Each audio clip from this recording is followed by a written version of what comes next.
Nero il a eu peur. Comment allez-vous aujourd'hui? Je suis contente de vous retrouver pour encore une fois une vidéo Disney. Donc comme vous le savez, j'ai été à Disney la semaine dernière. Et ben en fait exactement aujourd'hui presque. Et du coup c'était déjà top. Et du coup j'ai repéré plein de petites astuces que je voulais vous partager pour aller à Disneyland. Je vous avais dit que de toute façon je vous ferai une vidéo astuce Disney. Donc du coup voilà, on se retrouve aujourd'hui pour la vidéo astuce à Disney. Alors la première astuce que je peux vous donner, c'est donc d'arriver à l'ouverture. Puisque ça va vous permettre, même limite avant l'ouverture. Nous par exemple on est arrivé, il était 9h30. Du coup ça nous a permis d'être aux portes, donc c'est-à-dire dans le parc devant les attractions à 10h. Puisque après il faut marcher, il faut passer par les boutiques, etc. Faut marcher un petit peu, etc.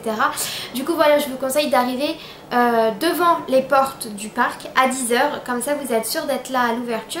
Et ça va vous permettre de tout de suite foncer aux attractions et de commencer par les attractions que vous préférez sans avoir trop de monde en commençant tout de suite à l'ouverture. Et en plus le fait d'arriver à l'ouverture, ça va vous permettre de pouvoir profiter encore plus du parc puisque vous n'arriverez pas à midi au moment où il y a le plus de monde, vous serez là directement à 10h et vous pourrez du coup profiter au maximum de votre journée. Déjà c'est super cher, alors si en plus on peut rentabiliser en profitant en max de la journée, c'est quand même beaucoup mieux. Du coup, conseil numéro 2 que je peux vous donner, c'est donc aussi de faire la fermeture. Et quand j'entends la fermeture, c'est donc jusqu'à ce que le spectacle soit terminé. En fait, pendant que le spectacle va être en marche, pendant qu'il va y avoir le spectacle, vous allez pouvoir continuer à faire les attractions. Donc pour ceux qui ont déjà vu le spectacle et qui ne veulent pas faire le spectacle, vous pouvez continuer à faire les attractions pendant le spectacle. Et du coup, ça va vous permettre de avoir personne, puisque la plupart des gens sont quand même au spectacle. Mais c'est une petite astuce que peut-être vous ne connaissiez pas, mais les attractions sont toujours ouvertes pendant le spectacle. Donc si jamais vous voulez les faire, vous pouvez aussi très bien les faire. L'avantage aussi de rester jusqu'à la fermeture, c'est que pendant que les gens mangent, donc c'est-à-dire vers 19h, voire même un petit peu plus tard, vous allez pouvoir faire les attractions puisque le parc va quand même être beaucoup moins plein qu'en pleine journée. Du coup ça va vous permettre de faire pas mal d'attractions et même si jamais vous voulez faire le spectacle, vous pouvez quand même continuer à faire les attractions jusqu'à 20h, 21h, 22h. Si jamais vous êtes en été et que le spectacle n'est qu'à 23h ou minuit, vous avez largement le temps de faire encore plein d'attractions et généralement le parc est quand même beaucoup plus vide. Donc du coup c'est aussi pas négligeable. Bon, c'est sûr que si jamais vous voulez faire le train de la mine, ça va passer peut-être de 70 à 50 minutes d'attente. Mais bon, les autres attractions généralement c'est quand même un peu moins plein, donc ça c'est plutôt bien. L'avantage aussi de faire la fermeture, c'est que vous allez pouvoir faire la fermeture du land Fantasyland du coup, qui va fermer normalement 2 heures je crois avant le spectacle, donc ça dépend de l'horaire du spectacle, mais le land ferme plus tôt puisque c'est de ce land là qui va être tiré le feu d'artifice, etc.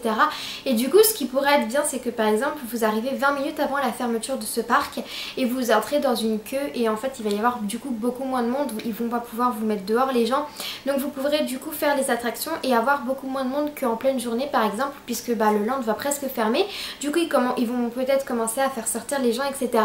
Et du coup l'avantage c'est de pouvoir faire une dernière attraction avant que le land ferme et du coup vous aurez peut-être moins de monde. Et voilà, c'est valable aussi pour le grand parc.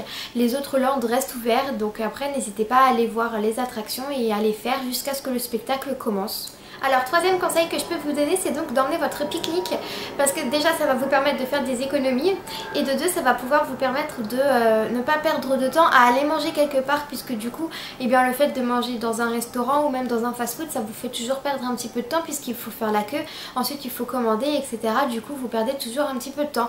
Du coup ce que je vous conseille, c'est de pouvoir prendre votre pique-nique et déjà de base vous allez pouvoir manger dans les attractions si jamais, dans la queue de l'attraction si jamais il y a vraiment beaucoup de monde, ça va vous faire gagner du temps. Et ensuite ça va vous faire des économies d'argent et ça c'est plutôt bien aussi. Ou alors si jamais vous emmenez pas votre pique-nique, je vous conseille de manger soit avant midi, soit après 14h, ou alors le soir de manger avant 19h. Comme ça vous évitez le monde dans les restaurants et du coup vous perdez moins de temps encore. Une petite astuce pique-nique que nous avons utilisée avec ma copine, c'était très bien d'ailleurs. Alors ça va être dans le land Discoverland, si je me trompe pas, à l'endroit où il y a Buzz l'éclair, Hyper Space Mountain, etc. À côté de Star Tour. Si vous continuez, comment vous expliquer, si vous continuez en fait par la gauche, et que vous allez direction Fantasyland, des fois il y a un passage qui est ouvert et en fait par là vous allez avoir une sorte de grand amphithéâtre où vous allez pouvoir rentrer et manger, et du coup ça va vous permettre de vous asseoir, et des fois il y a des petits spectacles. Nous on est arrivé au moment où il y avait un spectacle, du coup on a mangé devant une chorale qui chantait, etc. C'était hyper sympa, et du coup ça va vous permettre, voilà, il y a un restaurant aussi là-bas si vous voulez manger, mais en tout cas devant le spectacle, à l'amphithéâtre vous avez le droit de manger, d'amener votre pique-nique. C'est une petite astuce si jamais il pleut ou si jamais il fait pas beau, ou si jamais vous avez envie de vous reposer, ou alors justement s'il fait très très chaud, et vous pouvez aller là pour manger. Ça va vous permettre de profiter peut-être d'un petit spectacle et en même temps de vous poser. Une petite astuce aussi repas, vous pouvez aussi manger dans les arcades. Je sais pas si vous le saviez, mais en fait autour, alors ça va pas être autour du château, mais ça va être quand vous sortez de Main Street. Main Street, bref, sur les côtés en fait vous allez avoir des arcades, donc il y en a une de chaque côté, et ça vous permet de manger à l'abri. C'est pareil, si jamais il pleut ou si jamais il fait froid, vous êtes protégé du vent, ou si jamais il fait très chaud, vous êtes protégé du soleil. Vous avez aussi cette possibilité de manger du coup à l'intérieur, sous les arcades, et du coup c'est pas négligeable. Astuce numéro 4 que je peux vous donner, c'est donc de commencer par le grand parc, puisque en fait le parc studio est toujours complètement plein, qu'il soit midi, qu'il soit 13h, qu'il soit 10h, qu'il soit 18h, le parc studio sera toujours plein, peu importe l'horaire auquel vous allez y aller, alors que le grand parc, eh bien il ne sera pas plein en fait dès le matin. Il y a toujours dans le grand parc il y a toujours des zones dans la journée où il va être moins plein que les autres, moins plein dans la journée. Et du coup je vous conseille de commencer par le grand parc, parce qu'en fait le matin le grand parc il n'y a personne. Je sais que nous on a fait Pirates des Caraïbes et on a fait Indiana Jones où on n'a pas attendu, du coup il y avait vraiment personne. Après les attractions je les compte pas parce que normalement on aurait dû faire la queue. Je dis bien normalement, mais en fait il y avait vraiment personne dans le parc, du coup on n'a jamais fait la queue. Mais voilà, par exemple vous pourrez faire peut-être une ou deux attractions où vous allez avoir 0 minute d'attente, donc du coup ça c'est plutôt chouette. Donc c'est pour ça que je vous conseille de commencer par le parc numéro 1, le grand parc, comme ça vous allez pouvoir faire peut-être une ou deux attractions sans personne. Après je vous conseille pas de commencer par le train de la mine parce que dès le matin elle est déjà pleine, mais je vais vous donner 2-3 astuces pour le train de la mine, vous verrez après. Alors astuce numéro 5 que je peux vous donner, c'est donc de prendre les fast-pass tout au long de la journée. Alors pour ceux qui ne le savent pas, il existe des fast-pass à certaines attractions. Donc par exemple il y a Train de la Mine, Peter Pan, il y a Hyperspace Mountain, Star Tour, Buzz l'éclair. À Studio il y a Crush Coaster, je crois qu'il y a Rock'n'Roller Coaster. J'arrive jamais à dire le nom de cette attraction, donc désolée si c'est pas vraiment la bonne prononciation. Ratatouille. Il y a aussi ensuite, bref, il y a plein d'attractions. Il vous suffit de regarder sur votre plan. Normalement il y a un petit logo, je crois, si je ne me trompe pas, je sais plus exactement lequel que c'est, mais normalement il y a un petit logo qui vous indique s'il y a des fast-pass à l'attraction ou pas. Et donc vous pouvez prendre des fast-pass. Et en fait, par exemple si vous prenez un fast-pass et qu'il vous dit à partir de 13h à 13h30 vous pourrez utiliser votre fast-pass, à partir de 13h30 vous pouvez en prendre un autre. Ça veut dire que en fait vous pouvez prendre des fast-pass plusieurs fois dans la journée. Donc c'est-à-dire vous pouvez en prendre un de 13h à 13h30, ensuite de 15h à 15h30, ensuite de 19h à 19h30. Enfin en fait vous pouvez en prendre tout au long de la journée jusqu'à ce qu'il n'y ait plus de fast-pass dans les attractions en fait, puisqu'à un moment c'est épuisé. Mais en fait nous on a fait ça quand j'y suis allée avec mon homme, il y avait extrêmement de monde dans le parc. Et en fait on a fait ça toute la journée et du coup ça nous a permis de faire, je crois que de toute la journée on avait pris 4 fast-pass. Donc c'était pas négligeable. Et du coup ça permettait de pas faire trop de queue et c'était vraiment bien. Donc voilà, je vous le conseille, si jamais vous prenez des fast-pass, prenez-les tout au long de la journée. N'en prenez pas qu'un ou non parce que vous pensez qu'après vous pouvez plus en prendre. Non, en fait vous pouvez en prendre autant de fois que vous voulez. Et même dans la même attraction vous pouvez en prendre plusieurs. C'est-à-dire que si jamais par exemple le train de la mine vous en avez un à 13h et à 13h30 et qu'après vous voulez prendre je sais pas 19h ou 20h, et bah vous pouvez prendre, il n'y a pas de souci. Mais par contre du coup vous pourrez plus en prendre d'autres. Je sais pas si vous voyez ce que je veux dire. En fait, l'avantage dans les fast-pass, c'est d'essayer de prendre des horaires qui sont pas trop loin de l'horaire à laquelle vous prenez le fast-pass. Par exemple, s'il est 11h et que vous avez un fast-pass à 13h, 13h30, c'est bien. Après, par exemple, à 13h30, si jamais vous reprenez un autre fast-pass, l'idéal ce serait que qu'il soit vers 15h ou 16h. Comme ça, quand il sera 16h, vous pourrez en reprendre un autre jusqu'à 19h par exemple. En fait, ce qui est bien, c'est d'éviter de prendre les fast-pass disons que par exemple il est 11h et vous en prenez un pour 19h, puisque du coup ce sera le seul que vous pourrez prendre de la journée. Je sais pas si je me suis fait comprendre, mais en tout cas je vous conseille de faire comme ça. Je vous conseille, dès que vous arrivez sur le parc, à l'ouverture, en fait vous foncez au train de la mine et vous prenez un fast-pass. Ensuite vous allez faire toutes les attractions que vous voulez faire, les attractions où il y a le moins de monde, etc. Mais en fait je vous conseille, dès que vous êtes arrivé sur le parc, de prendre un fast-pass pour le train de la mine. Parce que déjà de 1, c'est l'attraction où il y a le plus de monde. De 2, c'est parce que les fast-pass partent très rapidement. Donc ça veut dire que des fois au milieu de la journée il y a déjà plus de fast-pass. Et ensuite, troisièmement, ça va vous permettre donc d'avoir un fast-pass pas trop tard et qui vous permettra d'en prendre d'autres. Voilà, ça c'est une astuce que franchement j'adore beaucoup parce que ça permet de ne pas faire la queue et c'est vraiment top. Alors ensuite, conseil numéro 6. Je vous conseille donc de faire les boutiques l'après-midi ou alors pendant les parades ou les spectacles qui sont sur Main Street, etc. Puisque en fait, l'après-midi, de midi à 16 h on va dire, pour les plus grosses journées, c'est le moment où il y a le plus de monde dans le parc. Donc c'est-à-dire c'est les moments où il y a le plus de monde dans les attractions. Ça veut dire qu'il n'y a personne aux boutiques. Donc du coup je vous conseille de faire les boutiques à ce moment-là. Ou alors de les faire pendant les parades. Puisqu'en fait quand les gens vont aller faire les parades, ils vont se dire oh venez on fait les boutiques et tout. Et après on regarde la parade. Et du coup il n'y aura plus personne dans les boutiques pendant les parades. Comme ça vous évite d'avoir trop de monde et d'être dans la cohue quoi. Donc voilà, c'est une petite astuce comme ça qui vous permettra de ne pas avoir trop de monde dans les boutiques. 7e conseil, c'est plus un conseil un petit peu confort si je puis dire. Ce que je peux vous conseiller, c'est de prendre une tenue confortable et adaptée au temps qu'il va faire. C'est-à-dire que si jamais il fait 30 degrés, eh bien prévoyez casquette, lunettes de soleil, chapeau, etc. Et si jamais il fait 0 degré, eh bien prévoyez bonnet, écharpe, gants, etc. Prévoyez un parapluie, prévoyez de la crème solaire s'il fait très chaud, etc. Je veux dire, adaptez-vous au temps qu'il va faire parce que ce serait dommage de prendre des coups de soleil, ce serait dommage d'avoir froid ou ce serait dommage d'avoir trop chaud. Voilà, adaptez-vous ou ce serait dommage d'être trempé si jamais il pleut. Soyez adaptés et prenez aussi surtout des vêtements qui sont confortables. En fait on va pas à Disneyland pour faire un premier prix de beauté.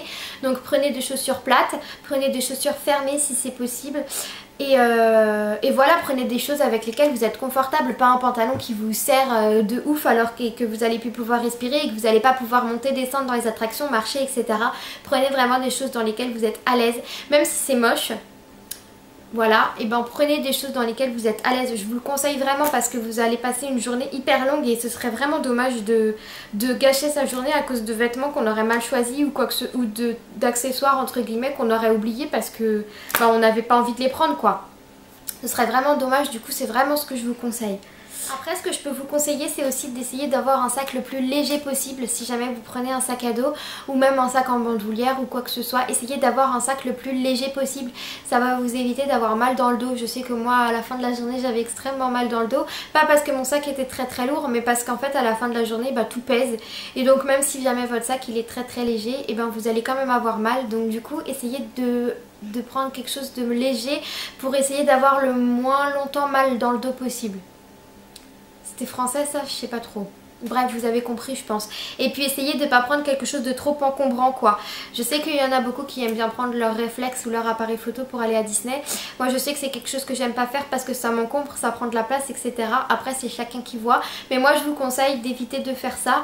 Après, enfin pas d'éviter de prendre un réflexe. Si vous voulez prendre votre réflexe faites-le. Mais je veux dire évitez de prendre un sac à dos plus une sacoche plus machin plus bidule plus truc. Parce que déjà vous avez des risques de le perdre. Et en plus ça va vous encombrer et du coup c'est pas très pratique, surtout si jamais vous avez principalement décidé de faire les attractions. C'est sûr que si vous venez au parc pour faire des photos, pour vous balader, etc. là vous pouvez prendre votre appareil photo, etc. Mais c'est sûr que si jamais vous venez principalement pour faire les attractions ou faire 2-3 photos avec votre téléphone portable, etc. voilà, essayez de pas trop vous encombrer et d'être le plus léger possible quoi. N'oubliez pas aussi peut-être de prendre un Doliprane, de prendre une crème pour les douleurs au cas où si jamais vous faites mal quelque part, etc. Voilà, essayez d'être bien équipé comme ça si jamais vous avez une petite blessure ou un petit truc, ça vous gâche pas la journée. Si jamais vous avez un mal de tête qui commence, prenez un médicament et puis comme ça c'est réglé. Voilà, c'est ce que je peux vous conseiller, être bien bien confortable dans ses vêtements, bien confortable dans son sac à dos si je puis dire, et puis bien équipé en fonction du temps qu'il fait quoi. Alors conseil numéro 8 que je peux vous donner, c'est un conseil que j'aime énormément, c'est donc de prendre le train plutôt que de prendre la voiture. Alors si jamais vous avez cette possibilité, c'est vraiment top parce qu'en fait déjà vous allez faire des économies, des économies d'argent, puisque moi mon billet de train par exemple je l'ai payé 11 € et que le parking c'est 20. Voilà. Après ça dépend, c'est sûr que si vous êtes 5 dans la voiture, bah vous allez faire des économies puisque du coup vous allez peut-être diviser par 5, mais vous allez devoir payer l'essence. Donc du coup c'est pas spécialement économique. Mais bon, je vous conseille de prendre le train parce que déjà vous allez faire peut-être des économies. Et ensuite vous arrivez directement devant les portes du parc. Donc du coup vous essayez d'économiser le temps et peut-être aussi le nombre de pas que vous allez faire, puisque quand vous arrivez devant les portes, ben, vous avez 10 pas à faire et puis c'est réglé. Alors que quand vous arrivez du parking, vous allez devoir marcher énormément pour pouvoir arriver aux portes du parc. Alors que la gare est limite dans Disney quoi. C'est limite si c'est pas dans Disney quoi. Donc du coup voilà, je vous invite à prendre le train si c'est possible. Nous je sais qu'on y va en train généralement et on demande à quelqu'un de venir nous chercher le soir. Et si jamais vous demandez à quelqu'un de venir vous chercher, vous pouvez lui dire de venir à la gare donc de Marne-la-Vallée-Chessy. Et voilà, c'est là où en fait il y a le départ des navettes des hôtels. Donc même si jamais il est 1 h du matin, vous allez toujours avoir du monde. C'est moins dangereux, si je puis dire entre guillemets. Et en plus c'est la gare, donc généralement c'est facile à trouver. Après il y a des barrières, mais vous inquiétez pas, c'est gratuit. Vous prenez juste un ticket et vous ressortez en fait. Donc voilà, c'est une petite technique que nous on fait et qu'on aime beaucoup, comme ça on perd pas d'argent et on perd pas de temps. Conseil numéro 9 que je peux vous donner, c'est donc de utiliser les passages secrets. Déjà parce que vous allez avoir moins de monde, donc du coup vous allez pouvoir marcher un petit peu plus vite et du coup gagner du temps. Et en plus parce que c'est sympa, puisque du coup on voit d'autres décors et on fait aussi des économies de pas. Je sais qu'il faut aussi faire des économies de pas à Disney parce que malheureusement on se fatigue vite. Les passages secrets que je connais. Donc il y a les arcades que je vous disais autour de Main Street. Voilà, vous allez avoir des arcades donc de chaque côté, vous allez pouvoir passer dessous etc. Et si vous prenez celle côté gauche, à un moment, au lieu de ressortir et d'arriver vers le château, vous prenez tout de suite à droite. Vous allez avoir une sorte de passage avec des pierres sur le côté, des murs en pierre, etc. Et en fait, vous allez directement arriver au passage sur le Adventureland, non c'est quoi? Adventureland je crois. Bref, à l'endroit où il y a le train de la mine. Et du coup, ça vous permet de ne pas avoir à repasser devant le château pour pouvoir arriver dans ce land là. C'est un passage secret que nous on utilise beaucoup, puisque même quand on est dans la route pour aller jusqu'au château, à un moment vous allez pouvoir tourner à gauche. Il y a un endroit où en fait il n'y a pas de boutique. Je crois que c'est à l'endroit où il y a le barbier, mais je suis pas sûre. Je crois qu'à un moment il y a un barbier en fait au fond à gauche, si je me trompe pas, dans une petite vous avez l'allée là comme ça. Et genre à gauche vous allez avoir une sorte de petit renfoncement avec quelques magasins, je crois qu'il y a le barbier. Et là vous allez avoir un passage pour pouvoir justement récupérer ce passage secret et justement aller aux arcades du coup. Non pas aux arcades, aller à Adventureland je crois. Si je me trompe pas du nom, je crois que c'est pas ça. Autour du château, vous allez avoir aussi des passages secrets, donc ça va être un passage secret pour aller à la tanière du dragon, mais que vous pouvez aussi utiliser. Plutôt que de passer sous le château, vous pouvez passer sur le côté gauche. Je ne sais pas s'il y en a un sur le côté droit, mais je sais que sur le côté gauche vous pouvez passer. Et d'ailleurs vous pouvez faire de très jolies photos, puisque c'est très joli. Je vous mettrai une photo quelque part par là de justement ce passage secret et de cette photo, enfin d'une des photos que j'ai faites sur ce passage secret là. Donc du coup c'est plutôt bien. Conseil numéro 10 que je peux vous donner, c'est donc d'utiliser l'application. Donc l'application elle va principalement nous en tout cas on l'utilisait principalement pour savoir le temps d'attente des attractions. La 4G marche pas au top du top, mais elle marche suffisamment pour savoir quel temps d'attente il y a à telle attraction. Du coup c'est plutôt pratique, ça va vous éviter d'aller par exemple au train de la mine qui nous dit qu'il y a 5 minutes d'attente et puis que quand vous arrivez il y en a 40. Voilà, par exemple, ou alors d'aller à une attraction et de dire ah bah non en fait elle est fermée. Voilà, c'est dommage. Donc du coup c'est bien d'utiliser l'application pour savoir ce genre de choses. Ça vous permet de savoir le temps d'attente. Donc si jamais vous voyez qu'il y a 5 minutes d'attente à un moment, et allez-y. Et pendant que vous marchez, vous regardez l'application. Normalement elle se met à jour régulièrement. Donc voilà, si jamais vous voyez qu'au bout de 2 minutes c'est passé à 40 minutes, laissez tomber. C'est principalement pour ça que nous on l'utilisait. Après c'est aussi pratique pour voir les restaurants qu'il y a dans le parc. Nous on l'a utilisé pour choisir notre restaurant le soir, ça évite de faire tout le tour du parc et de se dire bon celui-là non, celui-là non, celui-là non, ça évite de marcher aussi, donc voilà.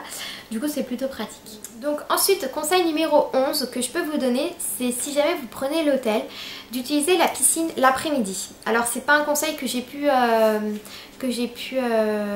faire moi-même puisque je n'ai encore jamais pris... Enfin si, j'ai pris l'hôtel quand j'étais petite, mais je crois pas qu'on avait été à la piscine, je me rappelle plus. Mais en tout cas je vous conseille d'aller à la piscine l'après-midi puisque en fait apparemment si j'ai bien compris les chambres étaient libres à partir de 15 h. Et du coup ça vous permet de pouvoir y aller avant que tout le monde avant qu'il y ait tout le monde parce que tout le monde y va le soir. Et du coup l'après-midi il n'y a personne. Du coup voilà, je vous conseille d'y aller l'après-midi tout simplement pour éviter le monde et puis aussi pour pouvoir vous reposer et ensuite être en forme quand... pour le reste de la journée, si jamais surtout vous voulez faire le spectacle jusqu'à minuit, ça vous permet de faire une petite pause et de vous reposer un petit peu. 12e conseil que je peux vous donner, c'est de faire les spectacles l'après-midi. Si jamais vous voulez faire des spectacles, pas de problème, il n'y a aucun souci, vous pouvez faire les spectacles. Mais essayez de les faire dans l'après-midi. Parce que comme je vous le disais tout à l'heure, l'après-midi, donc surtout en début d'après-midi jusqu'à 16-17 h, c'est là où il y a le plus de monde dans le parc. Donc du coup je vous conseille de faire les spectacles puisque du coup il y aura beaucoup de monde aux attractions et ça vous évitera de faire la queue. Du coup par exemple si jamais vous allez au spectacle à 11 h, peut-être que vous ferez moins de queue que si jamais vous faites la queue à 14 h ou à 15 h. Donc du coup je vous conseille de décaler votre spectacle à l'après-midi.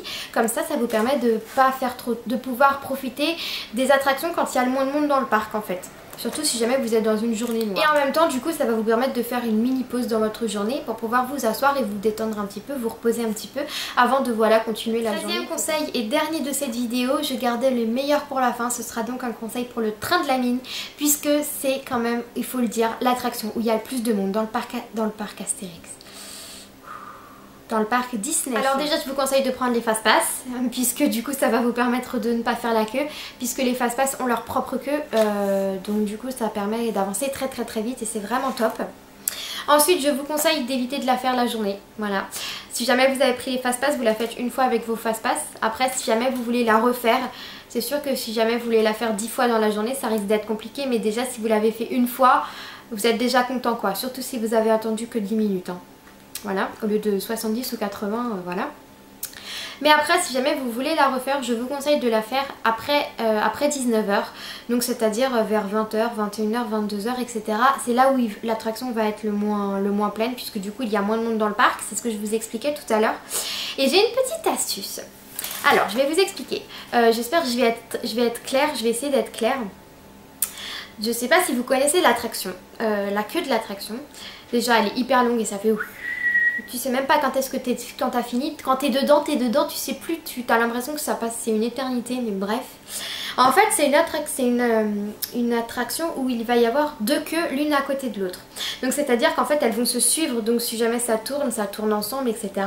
Et si jamais vous la faites dans la journée, vous allez le voir, il va y avoir des gens à côté de vous qui vont pas être dans la même queue que vous, mais ils vont être à côté et en fait ça va limite se suivre, etc. Et en fait cette queue là, l'avantage, nous on a remarqué ça et franchement à tous les coups ça marche, je vous promets à tous les coups ça marche et très peu de gens le savent. En fait en journée ça va être plein, donc les deux queues vont être complètement pleines. Mais si jamais vous y allez donc vers l'horaire que je vous ai dit, si jamais à côté de vous, donc vous êtes dans votre queue, si jamais à côté de vous il n'y a personne, foncez.